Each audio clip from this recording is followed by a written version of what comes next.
বিয়ের প্রলোভন দেখিয়ে যদি কোনো সম্পর্ক স্থাপন করা হয় সেটাকেও ধর্ষণে নিয়ে যাওয়া হয়েছিল, কিন্তু ওইখানে দেখা গেছে যে মেয়েরাই বেশি ওইটাকে মিস ইউজ করছে। একটা ছেলের সাথে সম্পর্ক হওয়ার পরে দুইজনের সম্মতিতে হওয়ার পরেও কিন্তু এটাকে ধর্ষণে নিয়ে যাচ্ছে। যদি আমরা একজন যৌনকর্মীকে আমরা আইনগত অধিকার দিয়ে দিই, এটা একটু বেশি হয়ে যায়। আমি মেয়ে হলেও আমি বলবো যে মেয়েরা অধিকাংশ ক্ষেত্রে দেখা যাচ্ছে পরকীয়া সম্পর্কে জড়িয়ে যাচ্ছে, ওইখান থেকে বের হওয়ার জন্য হাজবেন্ডের উপরে একটা মামলা বসিয়ে দিল। বর্তমান আইন অনুযায়ী বাবার সম্পত্তি থেকে দুই বোন যে পরিমাণ সম্পত্তি পাবে ওই সমমান সম্পত্তি একটা ভাই পাবে। এই দেশটাকে আমি হিন্দুত্ববাদও নিয়ে আসতে চাই না, আমি পাকিস্তানের মৌলবাদীও নিয়ে আসতে চাই না। আমি বাঙালি, আমি বাঙালির মতো স্বাধীনভাবে চলতে চাই। নারী বিষয়ক সংস্কার কমিশন অন্তর্বর্তীকালীন সরকারের উপর কয়েকটি প্রস্তাবনা বা সুপারিশ পেশ করেছে। তাদের মতে উল্লেখযোগ্য একটি হচ্ছে অর্থাৎ বৈবাহিক ধর্ষণ। তো বৈবাহিক ধর্ষণ বলতে আসলে এই জিনিসটা বোঝায় আসলে বিবাহ করার পর আসলে সেটা আমার ধর্ষণ কিভাবে হয়। আসলে এই বিষয়টা কিভাবে একজন আইনজীবী হিসেবে দেখেন, আমরা যুক্ত হচ্ছি অ্যাডভোকেট শেখ শিরিন আক্তারের সাথে। বিবাহের পরে ধর্ষণ বলতে ধর্ষণ কি আগে সেটা বুঝতে হবে। ধর্ষণ মানে হচ্ছে কারো অনিচ্ছা সত্ত্বে তার সাথে কোনো একটা শারীরিক সম্পর্ক স্থাপন করা। সেটা শুধু বৈবাহিক অবস্থায় না, একটা প্রেমিক প্রেমিকাও, কিংবা আমি একজনকে বন্ধু ভাবছি, সেও যদি আমার সাথে ফিজিক্যালি, আমি হয়তো তার সাথে চলাফেরা করছি কিন্তু সে যদি ফিজিক্যালি আমাকে হ্যারাস করে, সেটা অবশ্যই ধর্ষণে চলে যায়।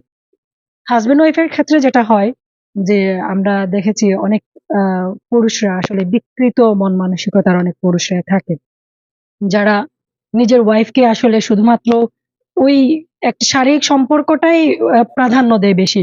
মন মানসিকতার থেকেও শারীরিক সম্পর্কের দিকে বেশি প্রাধান্য দেয়। এর জন্য কিন্তু অনেক নারীরা সাফার করে।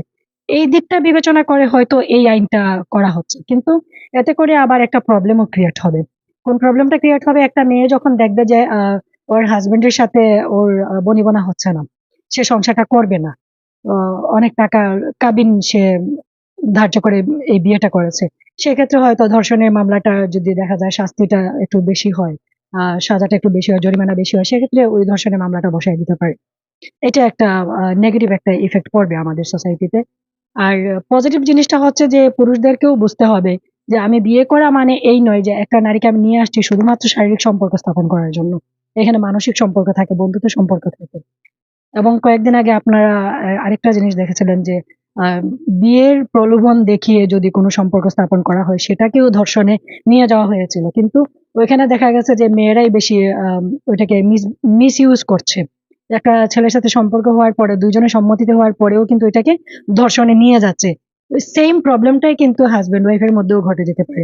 পরকীয়া সম্পর্কর কারণে এটা ঘটে। যেমন একটা ওয়াইফের, আমি মেয়ে হলেও আমি বলবো যে মেয়েরা অধিকাংশ ক্ষেত্রে দেখা যাচ্ছে পরকীয়া সম্পর্কে জড়িয়ে যাচ্ছে, ওইখান থেকে বের হওয়ার জন্য হাজবেন্ডের উপরে একটা মামলা বসিয়ে দিল। সেখানে কিন্তু একজন হাজবেন্ড অবশ্যই এটার এফেক্টটা ওনার উপরে পড়ছে। পারিবারিক বন্ধনটা টোটালি নষ্ট হয়ে যাচ্ছে। কারণ একজন মেয়ে যদি মনে করে, একজন নারী যদি মনে করে যে তার হাজবেন্ডের সাথে সে থাকবে না, তার হাজবেন্ডের সাথে তার হচ্ছে না, বনিবনা হচ্ছে না, সে খুব বেশি দূর তাকে ডিভোর্স দিয়ে দিতে পারে। এটা তো নিয়ম আছে। একজন নারী কিন্তু চাইলেই কাবিনের 18 নাম্বার কলাম অনুযায়ী একজন নারীও চাইলে ডিভোর্সটা দিতে পারে। তো অনেকের ধারণা আবার আছে যে একটা নারী যদি, মেয়ে যদি ডিভোর্স দিয়ে দেয়, মনে হয় কাবিনের টাকাটা পাবে না। এটা কোনো কথা না, কাবিনের টাকা সে পাবে, কিন্তু সে চাইলে ডিভোর্সটা দিয়ে দিতে পারে। ওইটা না করে সে দেখা যাচ্ছে যে হ্যাঁ, আমি মনে হয় নিজে ডিভোর্স দিয়ে দিলে কাবিনের টাকা পাবো না, সেক্ষেত্রে আমার হাজবেন্ডের উপরে একটা ধর্ষণ মামলা বসায় দিলাম। এরকম হয়।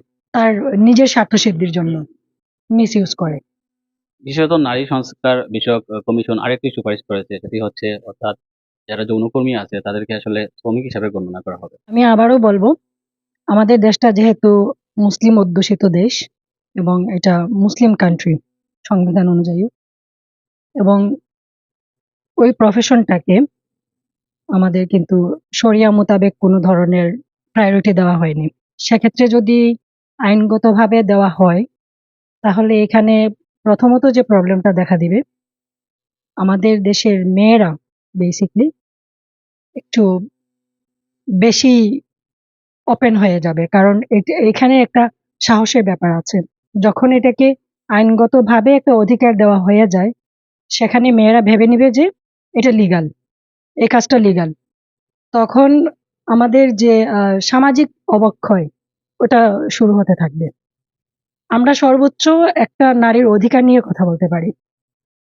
একজন নারীর আম বাহিরে কাজ করার অধিকার নিয়ে কথা বলতে পারি।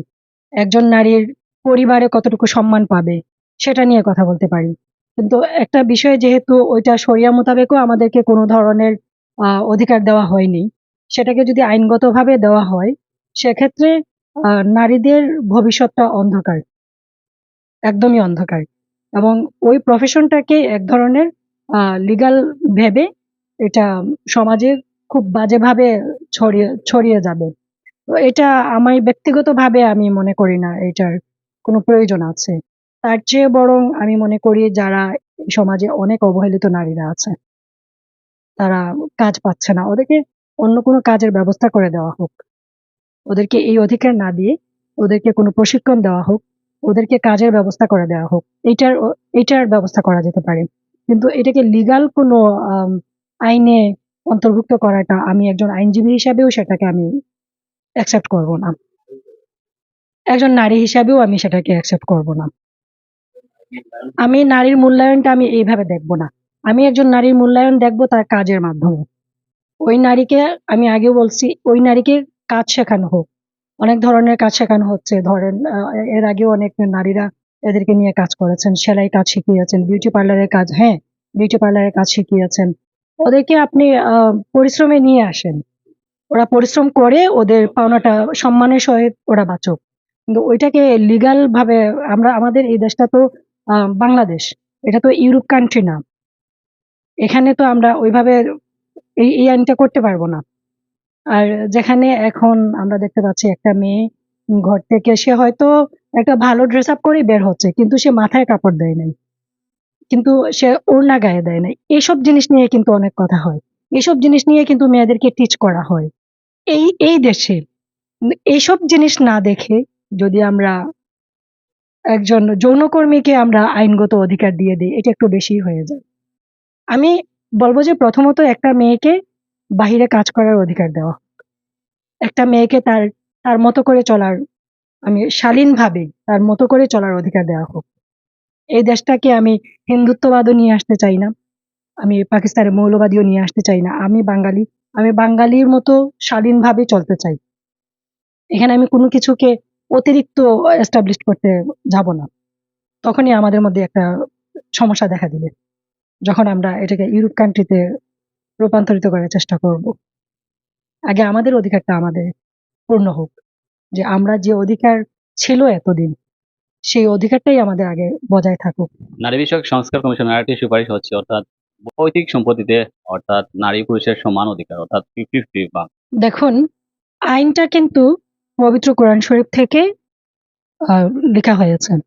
যে মুসলিম কান্ট্রি, এখানে কোরআন শরীফে যেভাবে উল্লেখ করে দেওয়া হয়েছে যে একটা মেয়ে তার পরিবার থেকে কতটুকু প্রপার্টি পাবে, সেটা কোরআন শরীফ থেকে নির্ধারণ করা।